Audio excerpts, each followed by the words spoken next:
Terima kasih masih bersama kami di Halo Indonesia. Pemirsa, hari ini 25 Januari diperingati sebagai Hari Kusta Sedunia. Kusta atau lepra adalah penyakit menular menahun yang disebabkan oleh kuman. Sebagai bentuk kepedulian bagi penderita kusta di Indonesia, komunitas Kacamataku Universitas Indonesia hadir untuk membantu para pasien yang terdampak.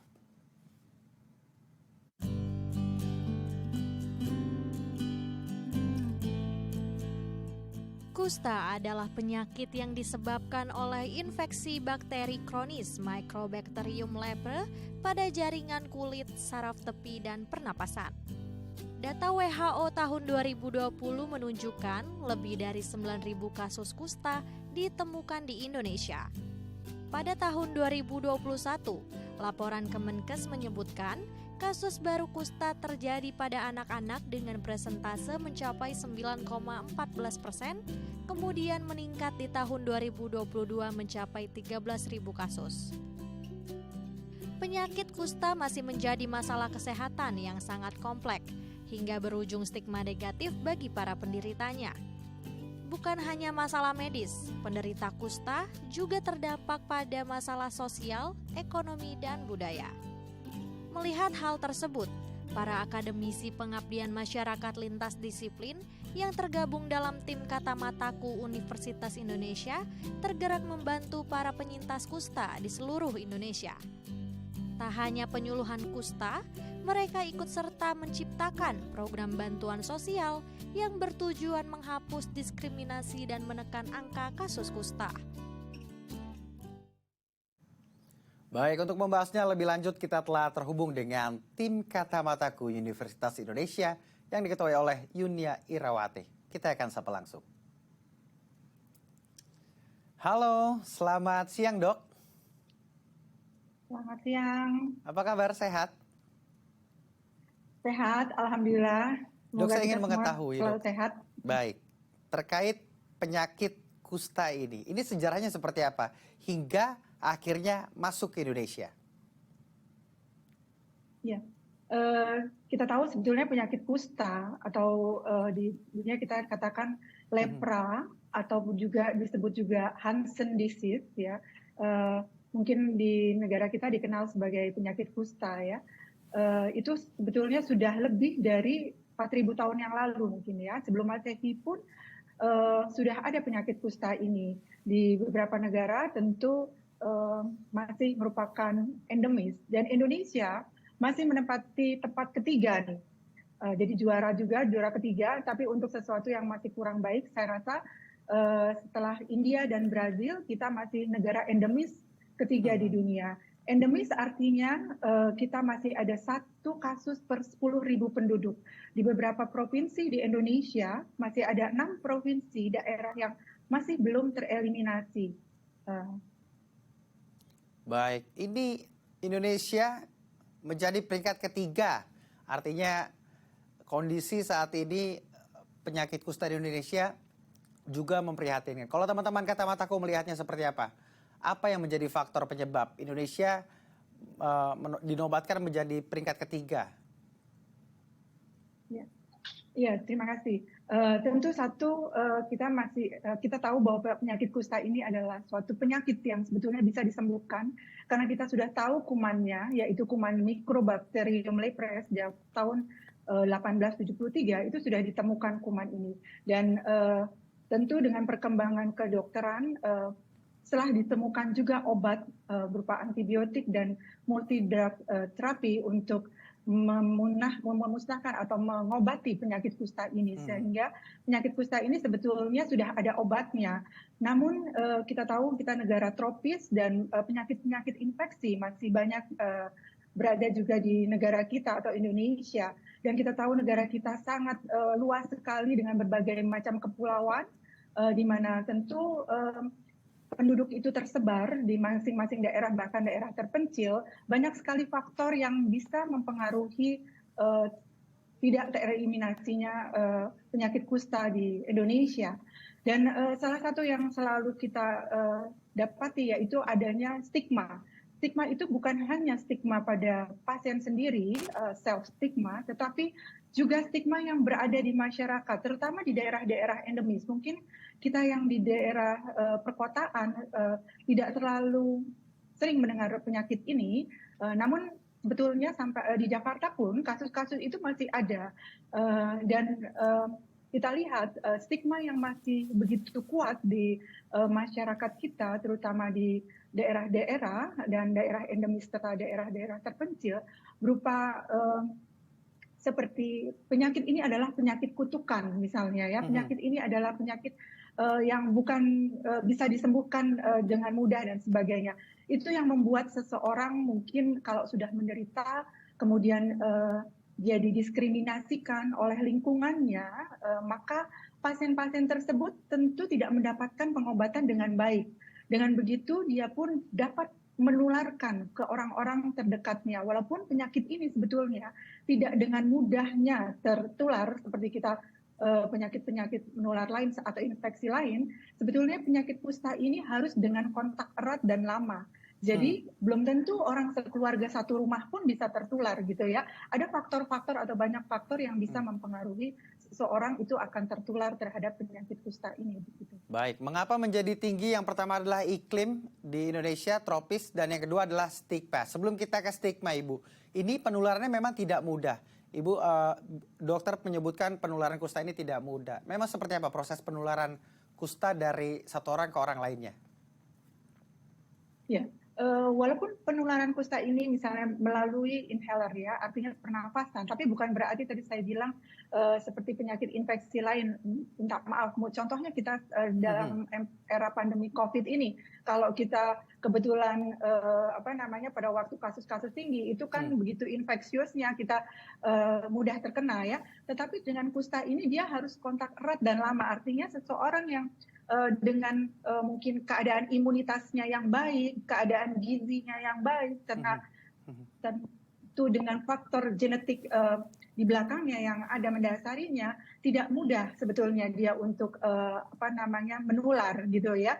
Dan kalau seseorang ada di dekat kita, kemudian dia sudah terkena penyakit ini, karena tentu dia akan terkena dari orang lain yang belum diobati, maka orang tersebut akan mudah juga menginfeksi orang lain dengan kontak erat yang cukup lama dengan dasar-dasar tadi yang faktor predisposisi yang lain, maka orang tersebut kalau sudah terkena, dia akan mudah menularkan ke orang sekitarnya apabila orang di sekitarnya tadi mempunyai faktor-faktor risiko. Nah, kalau dia sudah diobati, sebetulnya penyakit ini tidak akan mudah menularkan lagi ke orang lain. Kita tahu bahwa pengobatan penyakit kusta memang tidak cepat, dia memakan waktu mungkin mulai dari 6 bulan, 9 bulan sampai dengan 1 tahun. Pengobatan kusta itu rata-rata tergantung dari tipe-tipe penyakit kusta, tipe-tipe kustanya sendiri. Rata-rata kalau kita ambil katakanlah 1 tahun pengobatan, tentu itu bukan sesuatu yang cepat, sehingga pasien-pasien tadi apabila terus berobat dengan teratur, maka tidak akan menularkan ke orang lain dengan mudah. Katakanlah dia baru minum obat 2-3 kali, dia tidak akan memudahkan untuk menularkan ke orang lain. Tapi bukan berarti dia tidak berobat secara tuntas. Ya, kalau dia tidak tuntas, tentu dia akan mengakibatkan keluhan ataupun reaksi-reaksi kusta yang lain. Jadi sebaiknya kalau sudah didiagnosis itu harus tuntas pengobatannya. Karena dengan tuntas tadi tentu dia akan mengurangi kelainan-kelainan yang akan terjadi pada dirinya. Karena tadi penyakit kusta tidak hanya bisa menyerang pada kulit, tetapi pada saraf-saraf perifer. Di situ akan mengakibatkan juga disabilitas, dapat mengakibatkan kelainan atau kecacatan pada tangan dan kaki, bahkan pada mata. Nah. Baik, ini cukup membahayakan sekali. Artinya jika tidak ditangani dengan serius akan berdampak lebih parah sampai dengan dapat mengidap disabilitas atau beberapa hal yang dapat menyebabkan seseorang memiliki kondisi yang buruk. Nah, ini bagaimana terkait stigma kata dokter tadi juga stigma menjadi kendala pengentasan kusta yang ada di Indonesia. Tapi jangan dijawab dulu dok, usai jeda tetap di Halo Indonesia.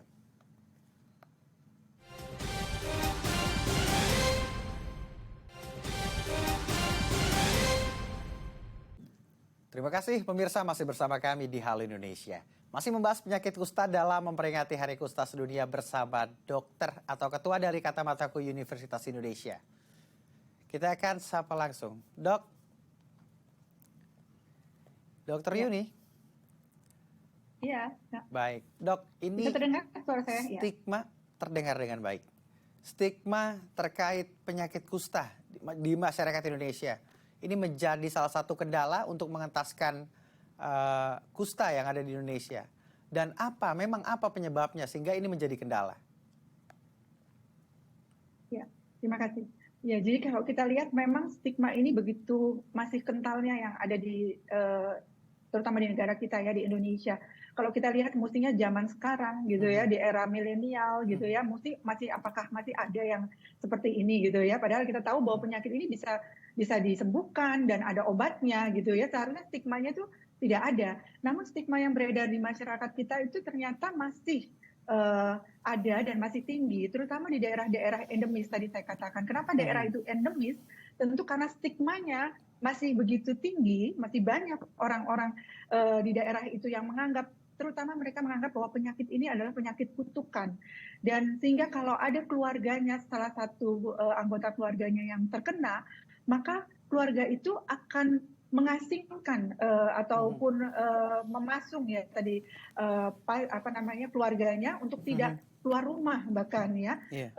Beberapa orang pun dia akan membuang keluarganya ke hutan gitu ya, karena kita kalau di Jakarta nggak ada hutan ya, tapi kalau daerah-daerah itu juga banyak masih ada hutan, jadi sehingga mereka buang gitu si keluarganya yang menderita kusta tadi. Jangan sampai keluarga yang lain sehat atau satu rumah itu akan terkena dampaknya gitu ya. Jadi dia begitu malunya apabila salah seorang keluarganya menderita kusta, dan stigma yang masih tinggi inilah yang membuat sulit kadang-kadang kita untuk mendekatinya. Maka itu kami dari Kacamataku Universitas Indonesia, tentu kami terdiri dari berbagai macam fakultas yang ada di Universitas Indonesia.